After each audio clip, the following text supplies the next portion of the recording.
السلام علیکم ورحمۃ اللہ وبرکاتہ۔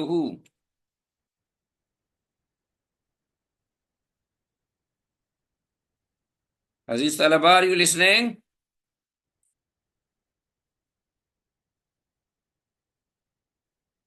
عزیز طلباء، وعلیکم السلام جی سر، جی آواز جی، آ رہی ہے؟ آواز آ رہی ہے؟ جی جی۔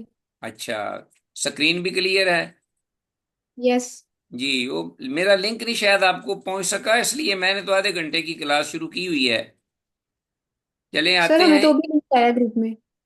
جی، ہمیں نا ابھی گروپ میں لنک آیا ہے۔ وہ پھر پہنچا نہیں ہے، کوئی مسئلہ بن گیا ہوگا۔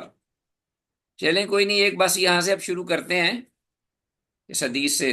حدیث 394، رسول اللہ صلی اللہ علیہ وسلم کی طرح کا وضو۔ وفل متفق علیہ، اور متفق علیہ حدیث میں جس پر امام بخاری اور امام مسلم نے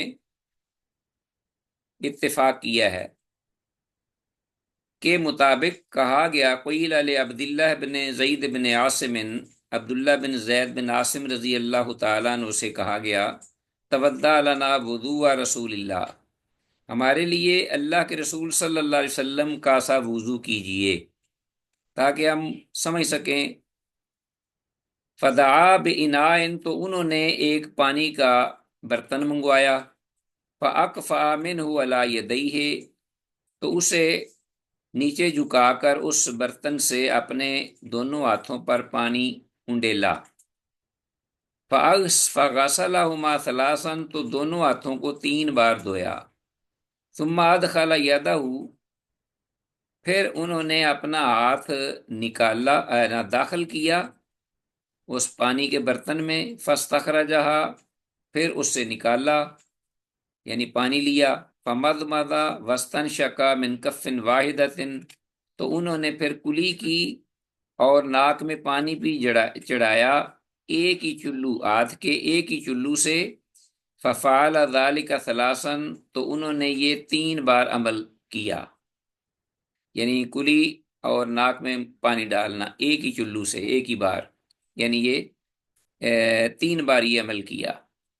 ثم ادخل یدہ، پھر انہوں نے اپنا ہاتھ داخل کیا پانی کے برتن میں، فاستخرجہا، پھر اس کو برتن سے نکالا، فغسل وجہہ ثلاثا، تو پھر انہوں نے اپنے چہرے کو 3 بار دھویا، ثم ادخل یدہ، پھر انہوں نے اپنا ہاتھ جو ہے وہ پانی کے برتن میں داخل کیا، فاستخرجہا، تو پھر اسے نکالا، فغسل یدیہ الی المرفقین، تو پھر انہوں نے اپنے دونوں ہاتھوں کو دھویا کونیوں سمیت، الی المرفقین مرتین مرتین، 2 2 بار، ثم ادخل یدہ، پھر انہوں نے پانی کے برتن میں اپنا ہاتھ ڈالا، فاستخرجہا، تو پھر اس کو نکالا اس سے، فمسح برأسہ، تو انہوں نے اپنے سر کا مسح کیا۔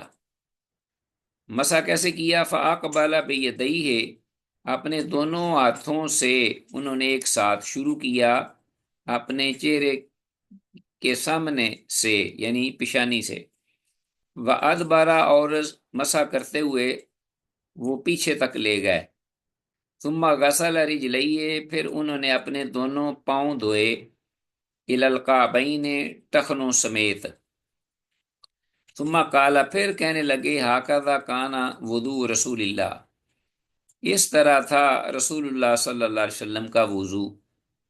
وفی روایت، اور ایک روایت میں یہ الفاظ ہیں، فأقبل بہما وأدبر، کہ وہ ایک روایت کے مطابق یہ الفاظ ہیں کہ دونوں ہاتھوں سے انہوں نے پیشانی سے شروع کیا یعنی چہرے کے سامنے کے حصے سے، وادبارہ، اور پیچھے تک لے گئے، یعنی بادہ میں مقدم راہ سے ہی، یعنی انہوں نے ابتدا کی اپنے سر کے سامنے سے یعنی پیشانی سے، اگلے حصے سے، ثم ذهب بهما الى کفاؤ، پھر ان دونوں ہاتھوں کو لے گئے اسی طرح اپنے پیچھے گردن کی گدی تک، وہ جو پیچھے نیچے کی جگہ آتی ہے، ثم ردہما، پھر ان دونوں ہاتھوں کو واپس لوٹایا، حتی رجع، یہاں تک کہ واپس لے آئے، الی المکان، اس جگہ تک، الذی بدأ منہ، جس سے انہوں نے ابتدا کی تھی اپنا مسح کی۔ ثم غسل رجليه، پھر انہوں نے اپنے دونوں پاؤں دھوئے۔ وفی روایت، اور ایک روایت کے مطابق اس میں یہ الفاظ ہیں فمضمضا، تو انہوں نے کلی کی، واستنشقا، اور پھر پانی ناک میں چڑھایا، واستنثر ثلاثا، اور 3 بار پانی جو ہے وہ اس کے ساتھ ناک کو صاف کیا، صفائی کی، بثلاث غرفات من ماء، پانی کے 3 چلوؤں سے، یعنی بار بار 3 بار۔ وفی روایت اخری، اور ایک دوسری روایت میں یہ الفاظ ہیں فمضمضا، تو انہوں نے کلی کی، واستنشقا، اور انہوں نے پانی چڑھایا ناک میں، من کفۃ واحدۃ، ایک ہی چلو سے، یعنی ایک ہتھیلی کے چلو سے، ایک ساتھ کلی بھی کی اور پانی بھی ناک میں چڑھایا۔ ففعل ذلك ثلاثا، تو انہوں نے یہ عمل 3 بار کیا۔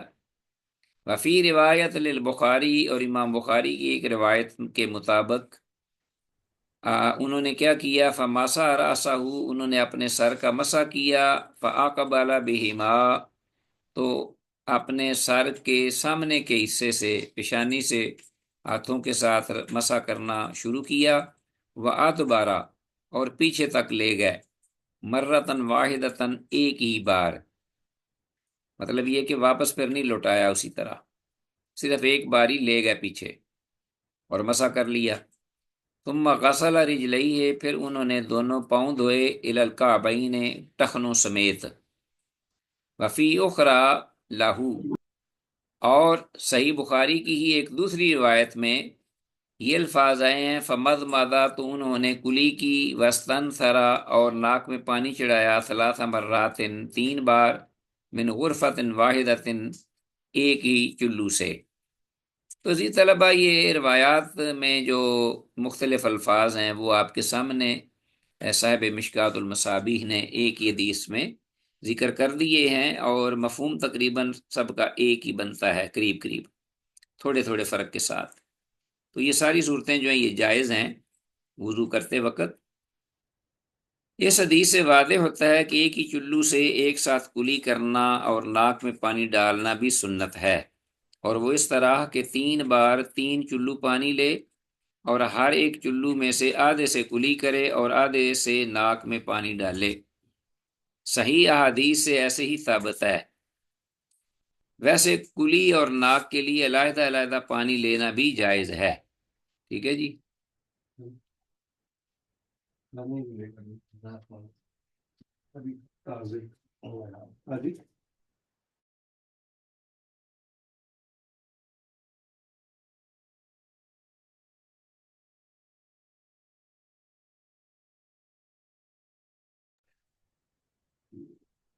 حدیث 395، اعضائے وضو ایک ایک بار دھونے کا جواز اور فرض کی ادائیگی۔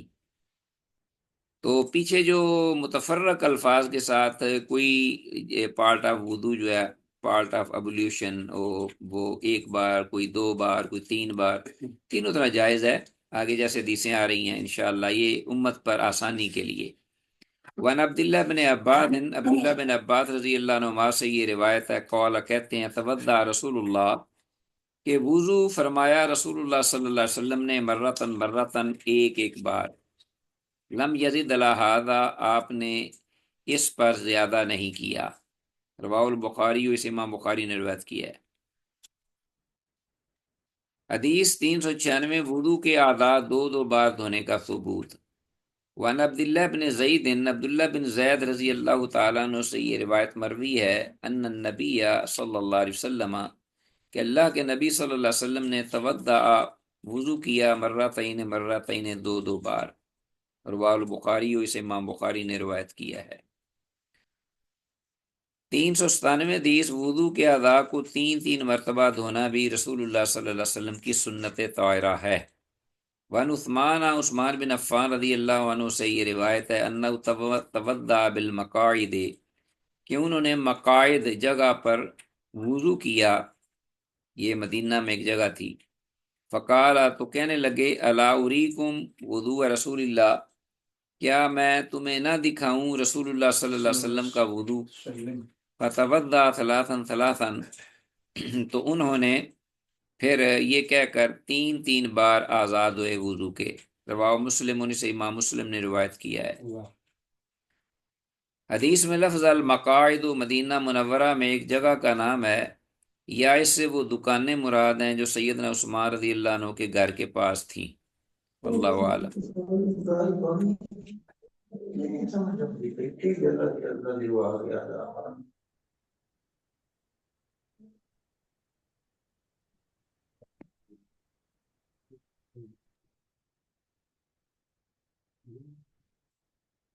جی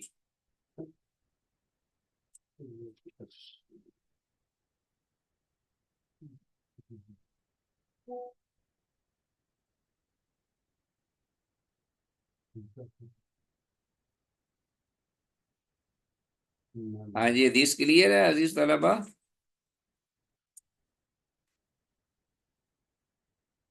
نظر آ رہی ہے؟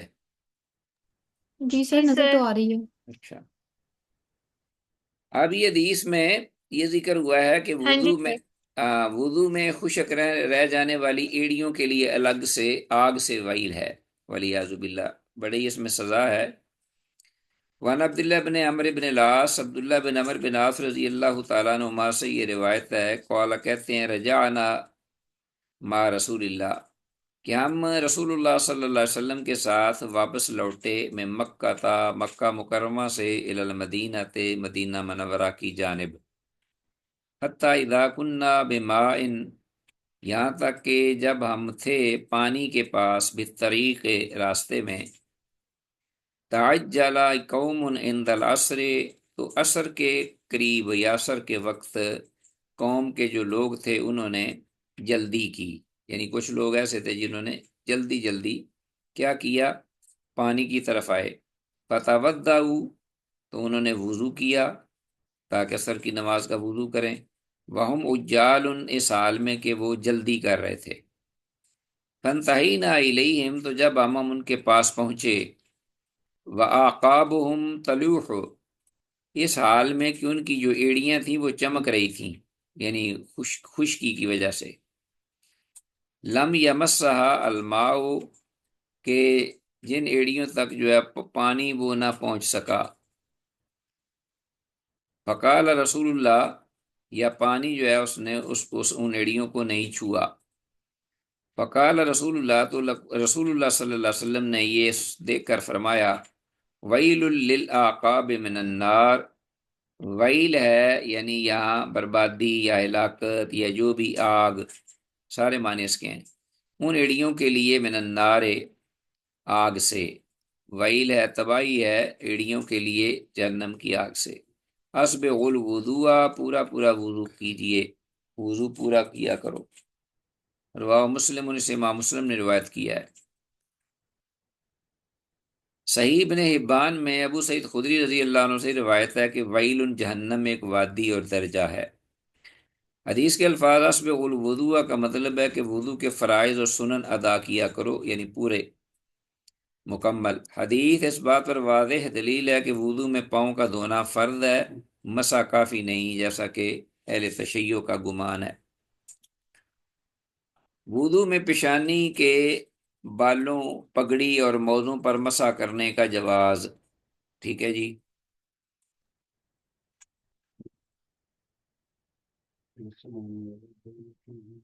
وان المغیرہ ابن شعبہ، مغیرہ بن شعبہ رضی اللہ تعالیٰ عنہ سے یہ روایت ہے، قال، وہ کہتے ہیں، ان النبی صلی اللہ علیہ وسلم توضا، کہ بے شک اللہ کے نبی صلی اللہ علیہ وسلم نے وضو فرمایا، فمسح بناصیتہ، تو آپ نے اپنی پیشانی پر مسح کیا، وعلی العمامۃ، اور پگڑی پر بھی، وعلی الخفین، اور موزوں پر بھی، موزے جو کہ چمڑے کے ہوتے تھے اس وقت پاؤں میں پہنے جاتے تھے جرابوں کی طرح، رواہ مسلم، انہیں سے امام مسلم نے روایت کیا ہے۔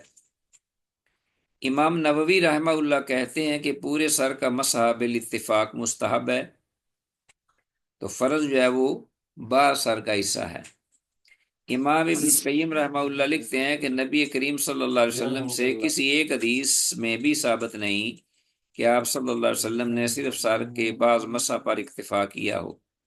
بلکہ جب سر کے اگلے حصے پر مسح کرتے تو پگڑی پر پورا مسح کر لیا کرتے تھے۔ حدیث 400 نمبر ہے، اپنے کاموں کو جہاں تک ہو سکے دائیں جانب سے شروع کرنا چاہیے۔ وعن عائشہ رضی اللہ تعالیٰ عنہ قالت، سیدہ عائشہ رضی اللہ عنہ سے یہ روایت کہتی ہیں، کان النبی ہو کہ اللہ کے نبی صلی اللہ علیہ وسلم یحب التیمنا پسند کیا کرتے تھے دائیں جانب کو شروع کرنا، کوئی بھی اچھا کام دائیں جانب سے پسند کرتے تھے۔ مستطاع جہاں تک ممکن ہوتا یا طاقت رکھتے، فی شان ہی کلے ہی اپنے ہر معاملے میں، فی طہور ہی اپنی طہارت میں، و ترجل ہی اور اپنے کنگھی کرنے میں، و تنعل ہی اور اپنے جوتا پہننے میں۔ متفق علیہ۔ تو یہ جو بھی عمل کرتے تو اس کا آغاز یہ ابتدا دائیں جانب سے کرتے۔ متفق علیہ، امام بخاری اور امام مسلم نے اس حدیث پر اتفاق کیا ہے۔ آگے ہے جی حدیث 401، لباس اور وضو میں بھی دائیں طرف سے آغاز کرنا مستحب ہے۔ عن ابی ہریرہ، ابو ہریرہ رضی اللہ عنہ سے یہ روایت مروی ہے، کہتے ہیں قال قال رسول اللہ کہ اللہ کے رسول صلی اللہ علیہ وسلم نے ارشاد فرمایا، اذا لبستم جب تم پہنو کوئی چیز، زیب تن کرو، وَإِذَا تَوَضَّأْتُمْ اور جب تم وضو کرو، فَابْدَؤُوا بِأَيَامِنِكُمْ تو تم ابتدا کیا کرو اپنی داہنی جانب سے۔ رواه احمد و ابو داود، اسے امام احمد اور امام ابو داود رحمہم اللہ دونوں نے روایت کیا اس حدیث کو۔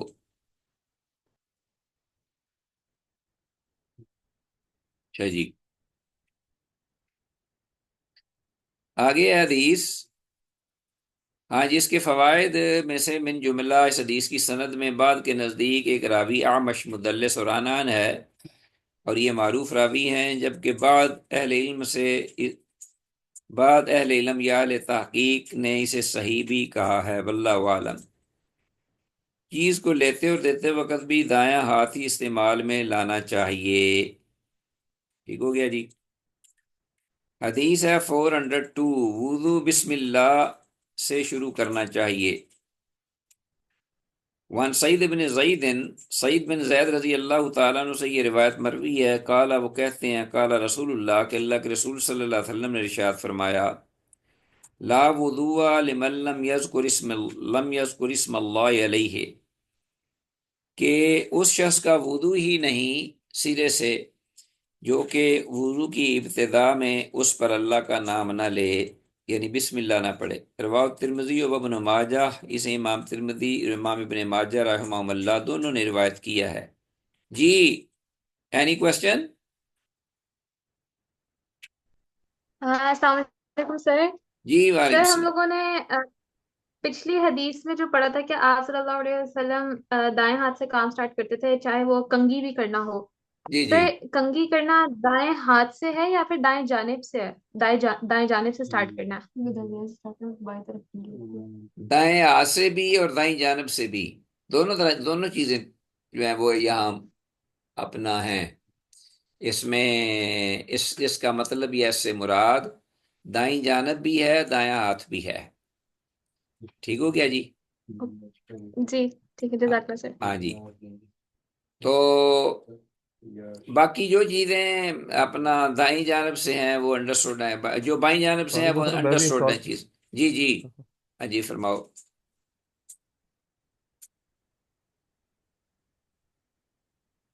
ہاں جی، اینی ادر کوشچن؟ اچھا استاد محترم، یہ حدیث لکھتے وقت محدث مطلب امام بخاری ہے یا امام داؤد ہے، ان کو پتا ہوتا تھا سر کہ یہ ضعیف حدیث ہے لکھتے وقت، یا وہ صحیح سمجھ کے ہی لکھتے تھے؟ نہیں نہیں، وہ تو بڑی تحقیق کے بعد اپنے اساتذہ سے پہلے انشاءاللہ آپ پڑھیں گے اس کی تفصیل۔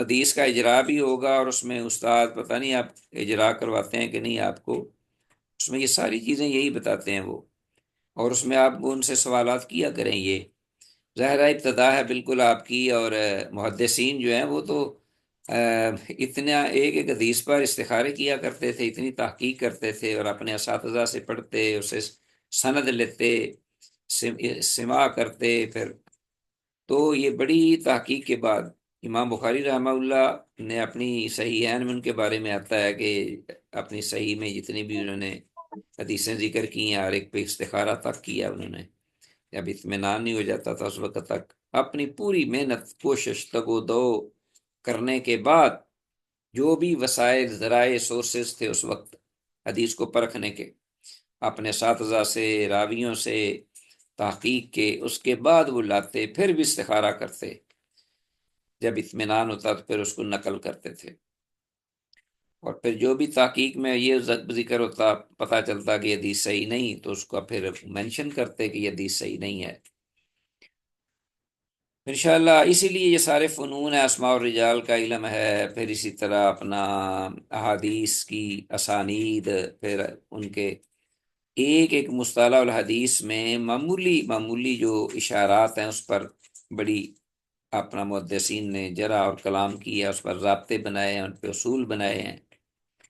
تو جو آٹے سے جیسے بال کھینچتے ہیں اس طرح انہوں نے حدیث کو کنگالا ہے، ضعیفہ حدیث اور صحیح کو الگ کیا ہے۔ چلیں جی، یہ حدیث حسن درجہ کی ہے۔ وضو کے شروع میں بسم اللہ کہنا امام احمد بن حنبل رحمہ اللہ کے نزدیک واجب ہے، جبکہ جمہور اہل علم کے ہاں یہ سنت ہے۔ تو سعودی علماء جو ہیں زیادہ تر وہ امام احمد بن حنبل کے پیروکار فالورز ہیں، تو ان کے ہاں یہی ہے کہ جب وضو کیا جائے تو بسم اللہ کہنا یہ واجب ہے، اگر نہیں پڑھے گا تو اس کا وضو مکمل نہیں ہوگا، جان بوجھ کر چھوڑا ہے تو اس کا وضو وہی نہیں، گناہ گار ہے۔ لیکن جمہور اہل علم کے ہاں یہ سنت موقدہ کہہ لو، یہ واجب تو نہیں، سنت ہے جی۔ تو آج کے سبق کے حوالے سے سوالات ایز یوزل دیے گئے ہیں آپ کو، ان کا تعلق ان احادیث سے ہے۔ وضو کے شروع میں بسم اللہ کہنے کا کیا حکم ہے؟ حدیث کے الفاظ اسبغ الوضو کا کیا مطلب ہے؟ حدیث میں لفظ ویل ان سے کیا مراد ہے؟ حدیث میں لفظ المقاعد اسے کس چیز کی طرف اشارہ ہے؟ اور اسی طرح سار کے مسح کے بارے میں امام نووی رحمہ اللہ کیا کہتے ہیں؟ تو اگر آپ چاہیں تو پہلی حدیث جو کہ شاید آپ آ نہیں سکے تھے وہ ہم دوبارہ اس کو ریوائز کر لیں ایک دفعہ فائدے کے لیے جی، کیا خیال ہے؟ پڑھ لیں پہلی جی سر حدیث؟ ضرور۔ ہاں جی، یہ پہلی حدیث ہے 393، رسول اللہ صلی اللہ علیہ وسلم کی طرح کا وضو، دوبارہ ہم پڑھ لیتے ہیں۔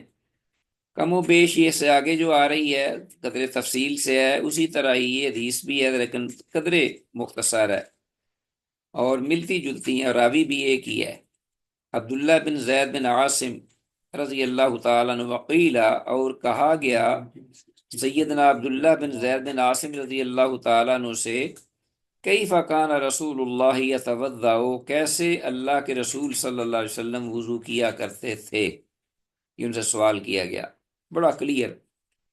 فدعا بوضوء، انہوں نے بھی اسی طرح کلیئر کر کے دکھایا۔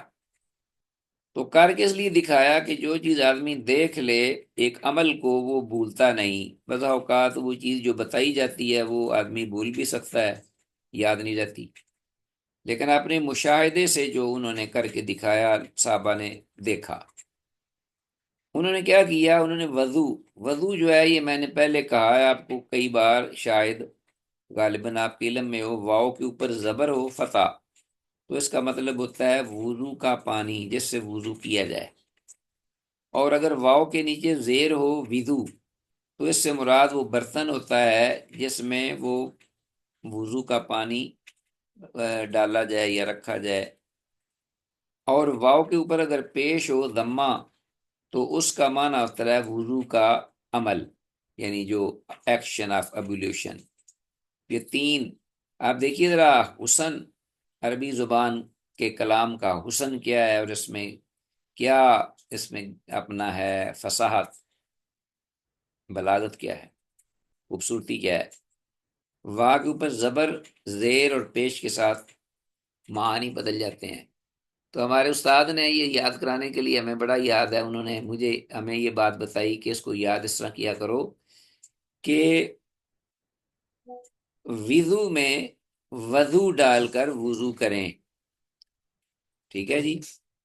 وضو ڈال کر وضو ڈال کر وضو کریں۔ آفراغا تو انہوں نے فدا بے وضو، انہوں نے منگوایا پانی وضو کا۔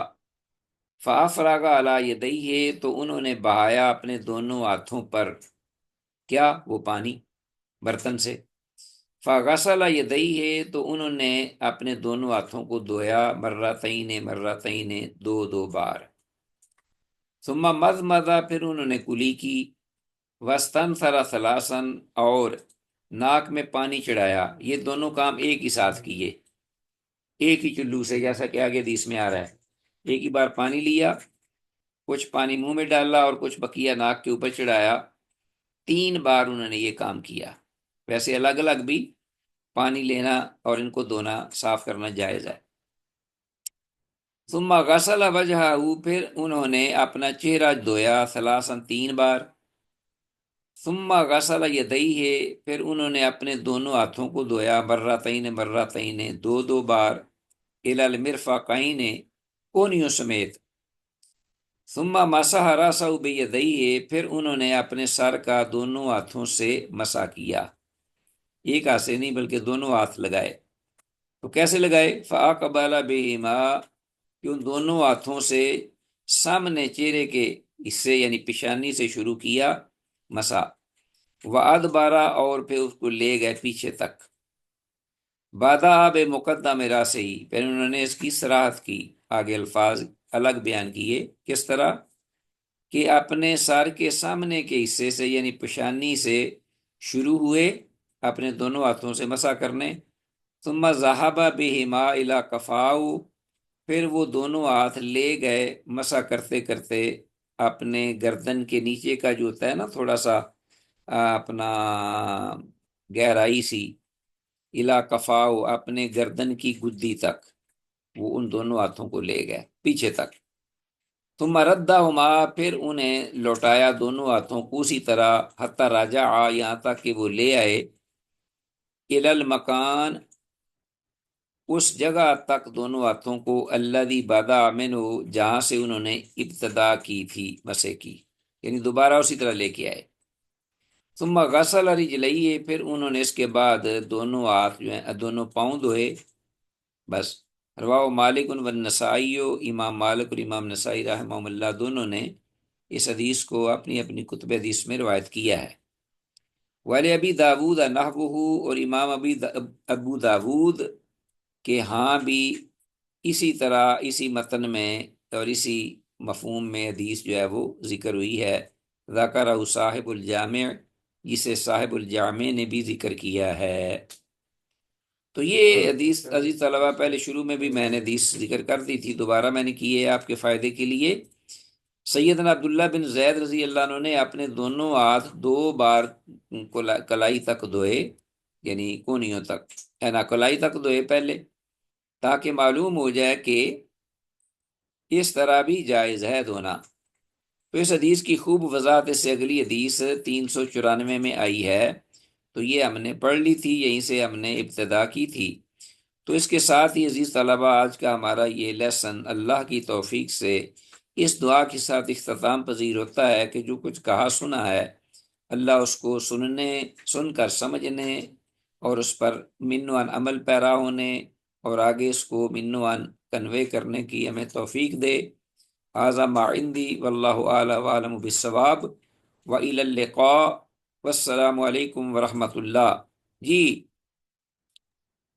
سر یہ جو ہمیں سلائیڈز ہیں یہ کیسے مل سکتی ہیں؟ ملی نہیں، آتی نہیں، آ نہیں رہی ہے سلائیڈز آپ کے ایل ایم سر ایس یہ پر؟ ایل ایم ایس پہ نا لیکچر نمبر 16 تک ہی اپلوڈیڈ ہے۔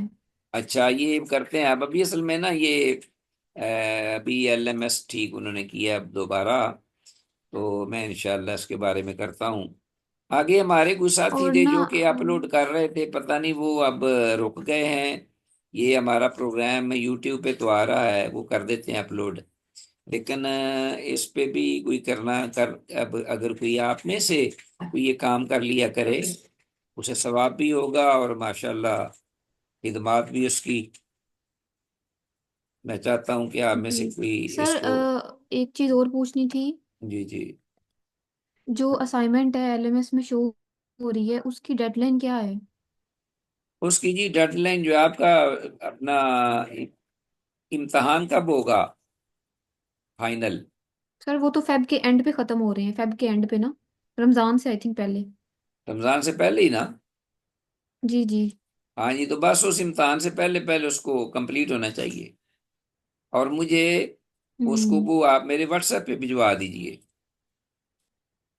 میں جی ساتھ ہی ٹھیک ہے سر، میرے واٹس جزاک ایپ پہ اللہ۔ بھجوا دیجئے، اور پہلے پہلے آپ کر لیجئے اس کو۔ چلیں جی، وما توفیقنا الا باللہ، تو میں انشاءاللہ کرتا ہوں اس کا بھی اپنا، تاکہ یہ اپلوڈ ہو جائیں اور آپ اس سے فائدہ بھی اٹھا سکیں۔ وما توفیقنا الا باللہ۔ السلام علیکم ورحمۃ اللہ۔